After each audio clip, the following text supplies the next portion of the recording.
Today's episode is to help you understand that saving is more than just money that you need to send to investments for retirement.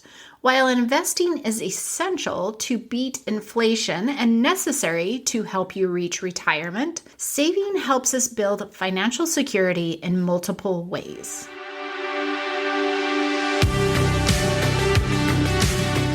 Welcome to Wealthy After 40, where I help you turn retirement uncertainty into a clear, actionable plan.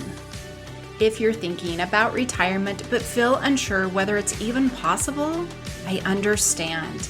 The gap between where you are now and where you want to be can feel overwhelming, but it doesn't have to. Hi, I'm Daylene Higgins, founder of Elevate Finances and your personal financial coach. Having retired at the age of 50 and have enjoyed over 2 years of retirement bliss, I'm here to help you create your retirement dream and make it a reality. No more wondering, no more guessing, just taking action and building a future for yourself. Join me each week as I guide you through essential topics such as budgeting, cash flow, lifestyle planning, debt and savings, insurance, Medicare, and Social Security. Together, we'll build a strategy to help you achieve the retirement you've always desired. It's time to shift from uncertain to unstoppable and make your retirement dreams a reality. Welcome to the episode. So today, I'm sharing all my thoughts about savings and how that ties into retirement. The question a lot of people are asking: how can I make sure I will have enough money in retirement? How will I know I've saved enough? How will I know I won't outspend it? These are questions that are plaguing a lot of us, having us worry, having us maybe even not actually saving in the moment. If that is you, and you're questioning whether you will have enough, but you're not actively saving right now, you've got to quit worrying, quit contemplating the best strategy, and start saving. If you aren't saving, you're not going to make any progress. So where I'm going to tell you to immediately start without doing any other action step in the moment, if you're not saving and you have a retirement account with an employer and they match it, go do the match. 3, 4, 5, 6% essentially is not going to hurt your bottom dollar, but then you will be grabbing that free money from your employer. If they are matching 3%, you're now contributing 6% to your retirement fund. But we get so caught up into thinking about how and where and why that we just need to do. That is what I'm challenging you. If you are not saving, go do that. If you don't have an employer match, continue listening. We'll give you some steps a little bit later on. All of my savings episodes really have the highest number of downloads. Those are the ones consumed. Those are the ones, I think that's an area most individuals really struggle with. Whether they are actively planning and preparing for retirement or if they're just trying to get through life. Saving is crucial.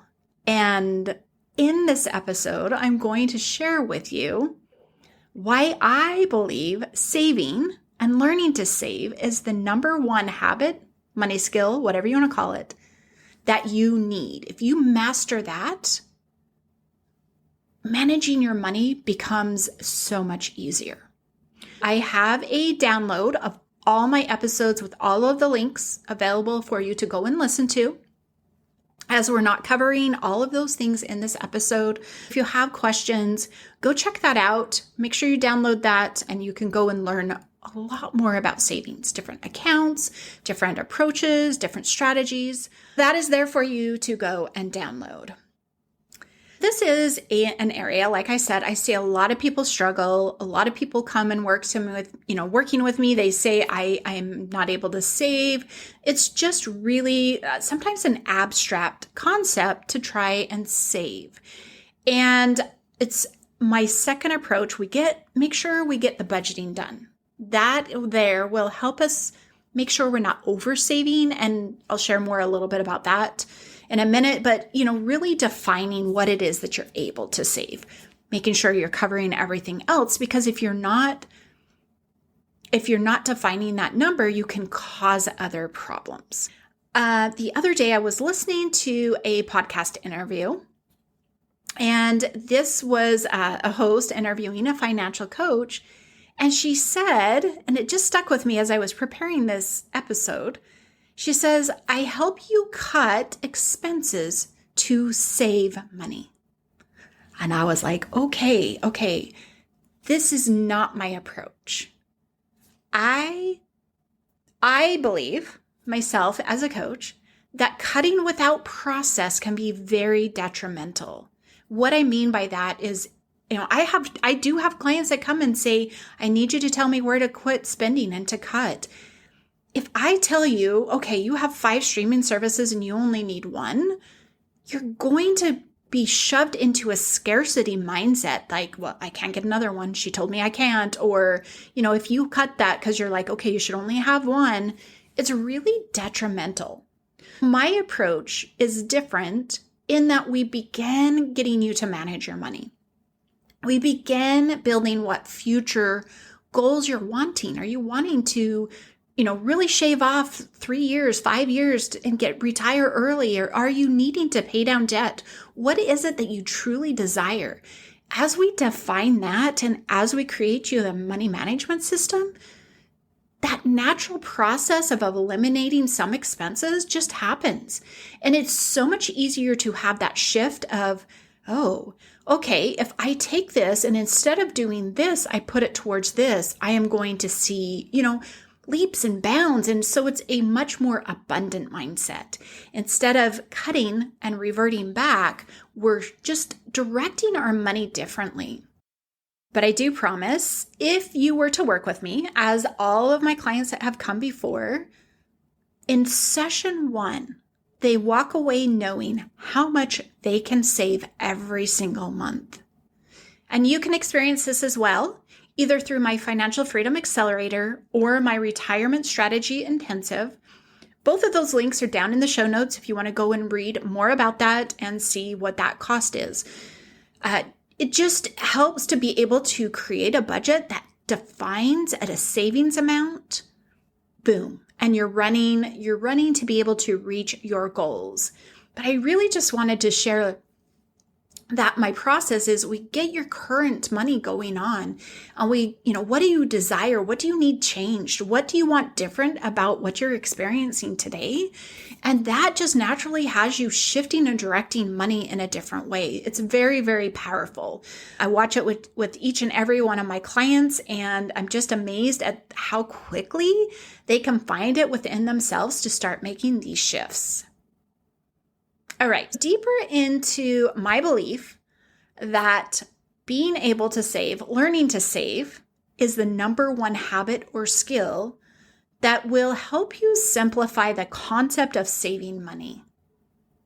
It's powerful. As I share these next 8 things, and maybe you can think of some others, but this is what saving can do for you. Besides just, quote, saving. The first one is very obvious, and I think most of us know. Being able to save creates an emergency fund, and those sinking funds, those things when we need to have money when things happen. It's just crucial to be able to have, liquid savings set aside for needs and emergencies. The second thing is crucial for most individuals is being able to save helps us pay down debt. Helps us be able to pay more than the minimum and really get in there and get that debt repayment happening quicker and quicker. Being able to save helps build awareness around your spending. This is that natural shift I was talking about. You are starting to save. You know what you're saving for because that is crucial. And then you begin seeing where your money is being spent. And very naturally, you might be like, oh, I need that to go to savings instead. And so the awareness is keen. You start looking at your money differently. And, your saving ability, your saving skill can take off. This next one, if you're still in that phase and preparing your kids for college, this is something some parents choose to do and some do not. But being able to save is the only way you're able to do that. Knowing how much to save, you can let them know, I can help with books, or I can help with 1 year, or I can help with all 4 years. But that comes from the skill of saving, knowing how much you're able to put for them to be able to, support them on their journey through college. This one affects a lot of people, but, more industries than others, is having money set aside, have savings, can help soften the effect of job loss. Number one, you're not expending all of your money, so you don't need to have that quote amount. But secondly, if you have a reserve, you're able to take a little bit of time to find that job, find that better job, and not just have to hurry and jump because you have no money, you have no resources. It really helps soften the effects in that it gives you a little more time. It softens your landing. Losing a job is not easy, but being able to still make your commitments and take that time to search and find a better job, hopefully, is what that can do for you. The next one is huge, and it can be huge even into retirement. Buffer for times of inflation. We have seen inflation crazy over the last couple of years.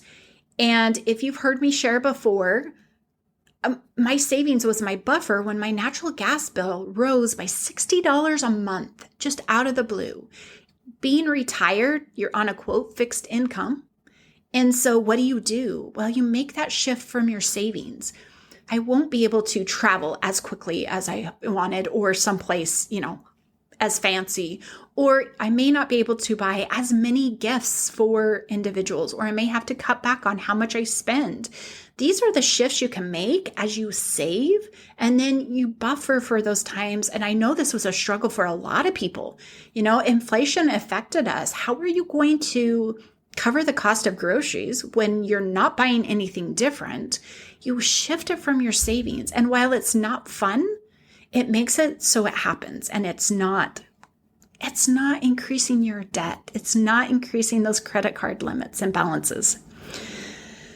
And the last one, this one, 7 and 8, I'm putting together because they do go hand in hand, and it's how you have it, is that it prepares you for retirement. You need to know how to save to be able to reach retirement.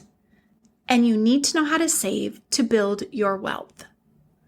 And wealth can be defined any which way, but really learning how to save is an important skill. We don't need to really learn how to pay off debt. We have to save that first. Coming back to jumping in and saving, and that's why in my first sessions of any of my programs, that bucket of savings is identified on session 1. And then from there, we apply strategy. We apply how to direct that money and what it's going to do and how it's going to support us and how it's going to get to your goals that you really, really, really want. I was working with a client who was worried about, saving enough and where she was going to save and how it was going to amount to the dollar amount she kept being told by individuals. Just going to leave it at that. She wasn't saving. And just like her, if you're in that situation and maybe you're like, I just don't know if this is going to work, and so you quit saving, or maybe you haven't contributed more, don't overcomplicate saving. You don't need to know how to invest this amount yet. If you're worried about this place where you're putting your money, is it going to grow to the dollar amount you need? That's step 3, 4, and 5. You're not even making step 1 happen.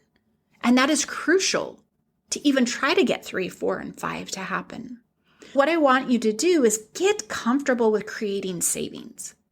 Every single month, find that amount, create it, hold it. And what I mean by hold it is just put it in a savings account.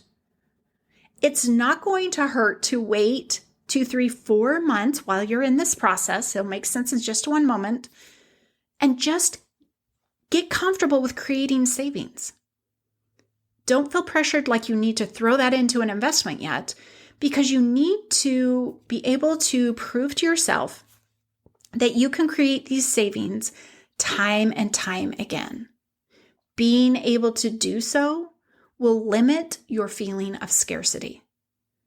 You'll get to the point where you're like, yeah, this money continually is showing up. Every single month I can count on it being right around this amount. And this feels good. So you get to that.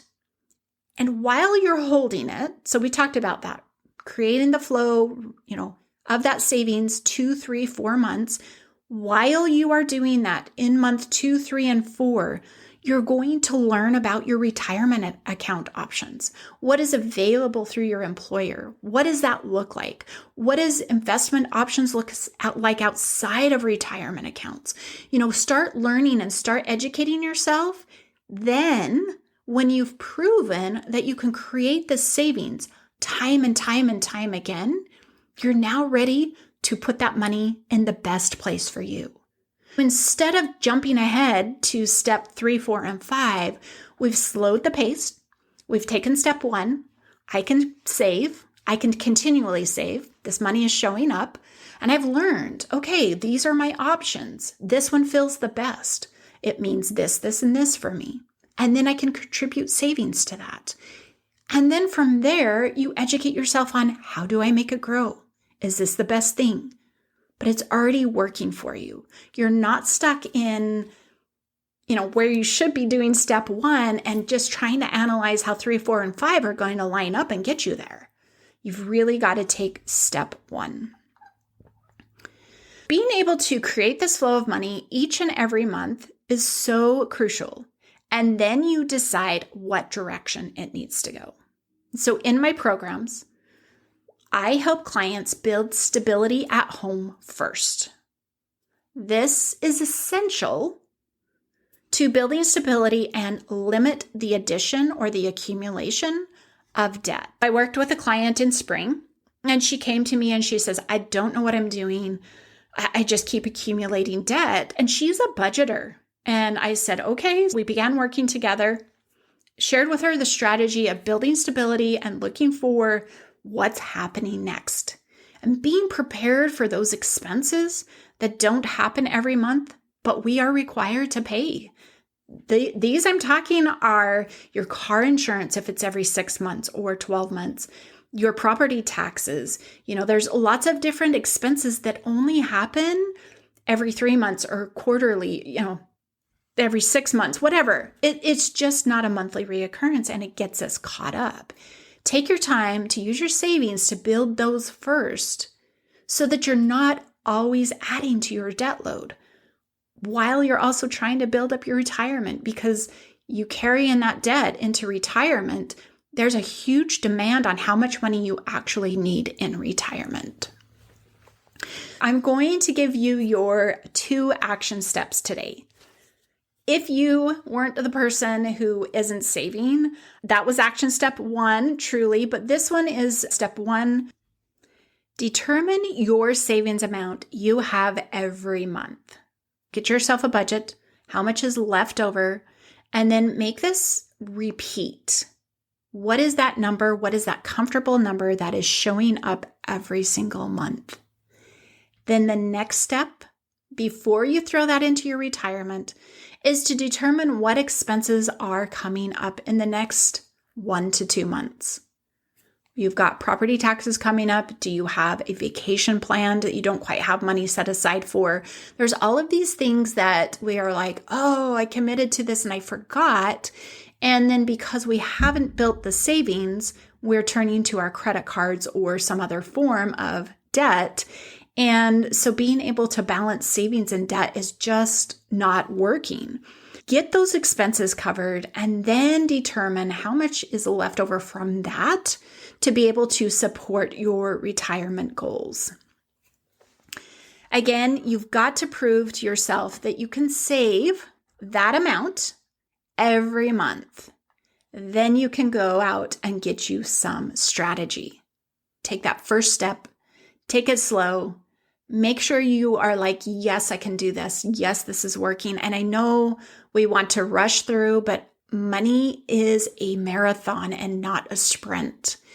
And taking a couple months to make sure things are working before we're jumping ahead to the next step is very crucial for that solid, foundation to be able to make progress even greater. If what I've talked about in this episode is of any interest to you, book your complimentary retirement vision session today so that you can begin proving to yourself that you can save every single month.